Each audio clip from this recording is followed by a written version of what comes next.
Welcome to Lavanya's life style. Friends, ఎప్పటిలాగే ఈరోజు కూడా ఒక మంచి డివోషనల్ వీడియోతో మీ ముందుకు వచ్చేసానండి. ఫ్రెండ్స్, ఈరోజు మనం ఉగాదికి ముందు రోజు వచ్చే కొత్త అమావాస్య రోజు ఆ గ్రామదేవత పూజా విధానం మన ఇంట్లో ఎలా చేసుకోవాలో ఈరోజు మనం చాలా క్లియర్గా ఇప్పుడు తెలుసుకుందామండి. అలాగే లావణ్యాస్ లైఫ్ స్టైల్ ఛానల్ని మీరు ఫస్ట్ నుంచి ఫాలో అయ్యే వాళ్ళైతే మీకు తప్పకుండా మీరు ఆ వీడియోస్ని చూసే ఉంటారండి. నేను గ్రామదేవత పూజ ఇంట్లో ఎలా చేసుకున్నాను అనేది చాలా క్లియర్గా నేను అప్లోడ్ చేశాను. ఈరోజు మనం గ్రామదేవత పూజ మన ఇంట్లో ఎలా చేసుకోవాలో ఇప్పుడు చూద్దాం. ఫ్రెండ్స్, ఉగాదికి ముందు రోజు వచ్చే అమావాస్యని కొత్త అమావాస్య అంటారు. ఈ కొత్త అమావాస్య రోజున గ్రామదేవతను ప్రతి ఊర్లోనూ అక్కడ ఆయా పేర్లతోటి, అనగా మరినమ్మ తల్లి అని, నూకాలమ్మ తల్లి అని, దుర్గాలమ్మ తల్లి అని, పోలేరమ్మ తల్లి అని, ఇలా గ్రామదేవతల పేర్లు అనేకం ఉంటాయి. ఏ ఊరి ప్రజలు ఆ ఊరి గ్రామదేవత పేరు తలుచుకొని ఆ అమ్మవారికి ప్రతి సంవత్సరము కొత్త అమావాస్య రోజు చక్కగా పూజలు చేసుకొని నైవేద్యం పెడుతూ ఉంటారు. ఇలా నైవేద్యం ఎందుకు పెడతారు అంటే, సంతానం కలగాలని ఎవరైతే కోరుకుంటారో వాళ్లకు తప్పకుండా ఆ గ్రామదేవత అమ్మవారు సంతానాన్ని ప్రసాదిస్తుందని, అలాగే ఆ చక్కని సంతానాన్ని కూడా ఆ అమ్మవారు చల్లగా కరుణించి కాపాడుతుందనే నమ్మకంతో, ఆయు ఆరోగ్యాలతో, అష్ట ఐశ్వర్యాలతో, ఇష్ట సంపదలతో చక్కగా లక్షల ఐదవతనం కడుపు చలువతో వర్ధిల్లాలని ప్రతి ఒక్కరూ, పెళ్ళైన ప్రతి ఆడవాళ్ళు కూడా చక్కగా మనస్ఫూర్తిగా అమ్మవారిని ఆ రోజు కొత్త అమావాస్య రోజు చక్కగా పూజించి అమ్మవారికి ఈ నైవేద్యాలు తప్పనిసరిగా పెట్టుకుంటారు. మరి ఆ నైవేద్యాలు ఏంటో ఇప్పుడు తెలుసుకుందాం. ఫ్రెండ్స్, మనం కొత్త అమావాస్య రోజు గ్రామదేవతకి పెట్టవలసిన నైవేద్యాలు ఏమిటి అంటే, తప్పనిసరిగా పూర్ణం బూరెలు పెట్టాలి, అలాగే గారెలు, తర్వాత పెసరపప్పు, అంటే నానబెట్టిన పెసరపప్పు ఉంటుంది కదా, అంటే పెసరపప్పుని కొంచెం నీళ్ళల్లో నానబెట్టి మనం వడకడతాం కదా, వడపప్పు అంటాం.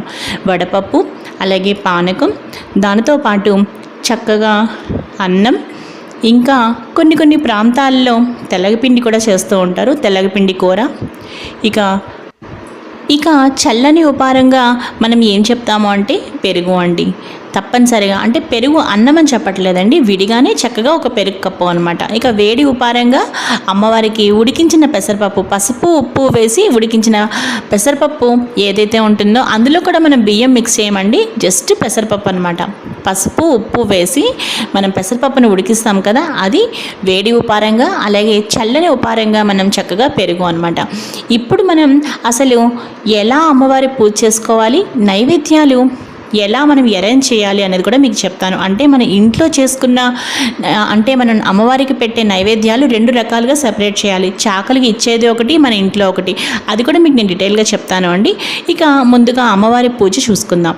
ఫస్ట్ మనం చక్కగా ఏదైనా అమ్మవారి పటం తీసుకుని ఆ అమ్మవారికి చక్కగా కుంకుమ బొట్టు పెట్టి, మనం కూడా చక్కగా కాళ్ళకి పసుపు రాసుకుని కుంకుమ బొట్టు పెట్టుకుని చక్కగా దీపం వెలిగించి ఆచమనం, సంకల్పం, నైవేద్యం, ఇక ఆచమనం, సంకల్పం అన్నీ పూర్తి చేసుకున్న తర్వాత మనం నిత్య పూజా విధానం నేను ఒక వీడియో చేశానండి. సో ఆ వీడియో మనం చూసినట్టుగానే అదే విధంగా పూజ ముగించుకొని ఇక నైవేద్యాలు ఇప్పుడు మనం ఎలా అరేంజ్ చేసుకోవాలో మీకు నేను చెప్తున్నానండి.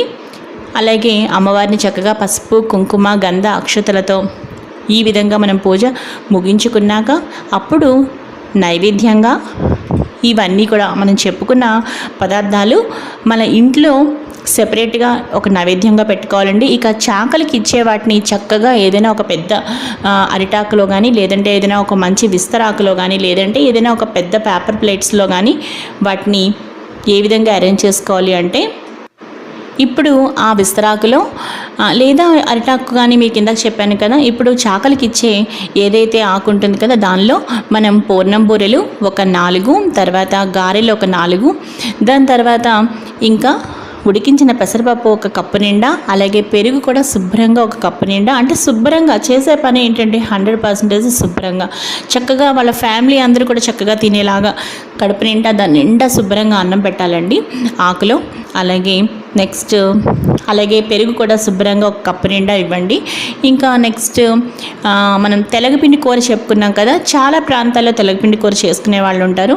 తెలగపిండి కూర కూడా అండి మనం ఇవన్నీ కూడా నైవేద్యం పెడతాము అమ్మవారికి. పెట్టిన తర్వాతనే రెండు సపరేట్గా మన ఇంట్లో ఉండే పూర్ణం బూరెలు, గారెలు, అలాగే అన్నం, తర్వాత మనం తయారు చేసుకున్న పెసరపప్పు, వడపప్పు, పానకం వాటన్నిటికీ నైవేద్యం పక్కన పెట్టుకుంటాం. అవి మన ఇంట్లో కుటుంబ సభ్యులు తింటాము. చాకలికి ఇచ్చేవన్నీ కూడా మనం ఏవైతే తయారు చేసిన పదార్థాలు ఉన్నాయో అవన్నీ కూడా చక్కగా ఆకులో అరేంజ్ చేసి శుభ్రంగా చక్కగా తృప్తిగా మనం పూజ ముగించుకుని నైవేద్యం పెట్టాక అప్పుడు ఆ చాకలికి మనం ఇవ్వాలి అండి. అలా చాకలి చక్కగా తీసుకువెళ్తే అది కడుపు చలవ అండి. ఇక మీ పూజ నైవేద్యం అన్నీ సమర్పించుకున్న తర్వాత మీ పూజ మొత్తం ముగించిన తర్వాత మీరు పూజ చేసుకున్న ఆ నీళ్లు ఉంటాయి కదా, అవి చక్కగా తులసి మొక్కలో సూర్యభగవాన్ని చూస్తూ పోసేసిన తర్వాత అప్పుడు చాకలికి మీరు ఇవ్వండి. సో ఈ విధంగా కొత్త అమావాస్య రోజు అమ్మవారిని పూజించి నైవేద్యాలు పెట్టి చాకలికి ఈ విధంగా. ఫ్రెండ్స్, నేను ఇదివరకు చేసుకున్న గ్రామదేవత పూజా విధానం మీరు చూస్తే మీకు ఇంకా క్లారిటీగా తెలుస్తుందండి. మీరు తప్పకుండా ఆ వీడియోని మిస్ అవ్వకుండా చూడండి. ఈ వీడియో ఎండ్ స్క్రీన్లో ఇస్తాను, అలాగే సజెస్టెడ్ కార్డ్స్లో కూడా ఇస్తాను.